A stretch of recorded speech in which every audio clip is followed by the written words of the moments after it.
How to add stickers on your WhatsApp chat. Hey everyone, welcome back to the channel. In today's tutorial, I'll be showing you guys how you can easily add stickers on your WhatsApp chat. But before getting started, don't forget to hit the like button down below and subscribe to the channel.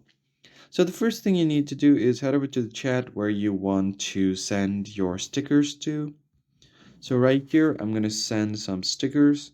So right besides your typing bar, you will find the stickers icon. You can just tap on it.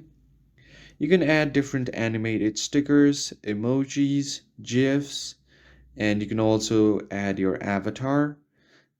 So you just want to head over to the stickers tab, and from here you can just select the sticker that you want to send, and it will automatically be sent to the chat. You could also create some sticker cutouts of yourself, so you can just tap on create. Here I've just selected an image to create a sticker cutout. So it has created a cutout by itself.